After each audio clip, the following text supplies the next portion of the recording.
What is subliminal messaging? Hello, lovely YouTube family. Welcome back to Healthy Drops. In today's videos, we are going to talk about what is subliminal.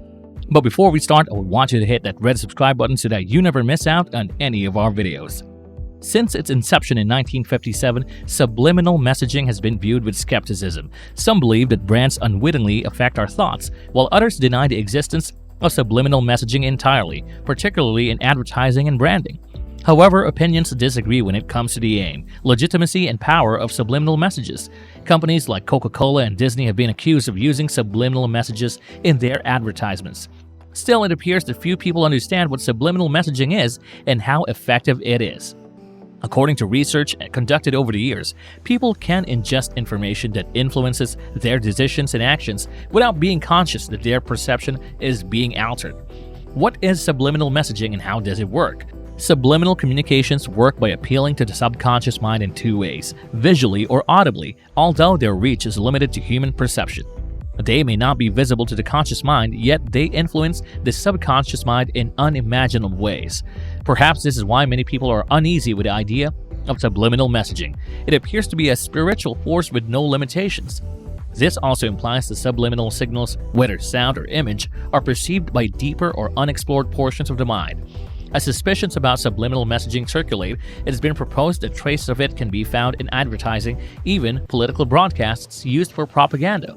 The good news is that scientific research on the properties of subliminal messaging, its effectiveness or lack thereof, in enhancing brand awareness, and, most crucially, where part of the mind it triggers and its successes, when used effectively, is still ongoing. There's a lot we might have missed when it comes to subliminal signals, and there are some interesting facts that we all need to know as we welcome additional study and revelations that will hopefully put us at ease and, at absolute least, help us create and increase brand recognition. The following are some fascinating facts concerning subliminal messaging. The Hidden Persuaders, a 1957 book by Vance Packard, cemented the concept of subliminal messaging in the public mind. The author created the idea of subconscious messaging in advertising as a tool for influencing consumers.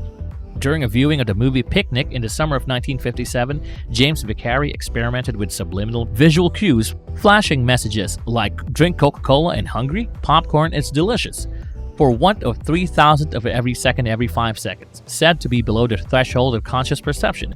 According to Vicari, the subliminal visual signals reportedly raised Coca-Cola sales by 18.1% and resulted in a 57.8% increase in popcorn sales. When the book Subliminal Seduction, published in 1973, stated the subliminal techniques were used in all forms of advertising, it created a fearful atmosphere. As a result, subliminal advertising was criticized as deceptive and against the public interest by the Federal Communications Commission (FCC), which outlawed audio and visual subliminal advertising in January 1974. Even though there was minimal proof of subliminal techniques' effectiveness, the FCC maintained that they were still contrary to the public interest. Subliminal messaging is a far older concept, dating back to 1987.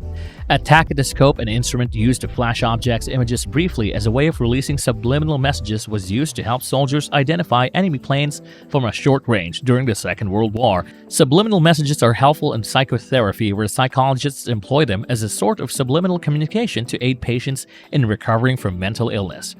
Even though subliminal messages have caused a lot of anxiety and concern, they are not unlawful and are thus used in various settings. Subliminal messages have been accused of being employed in Coke and Pepsi advertisements. For example, Pepsi's promotional campaign in 1990 saw the corporation distribute neon-lit cans, and it was said that if you stacked two cans and turned them to a certain angle, the words "sex" would appear.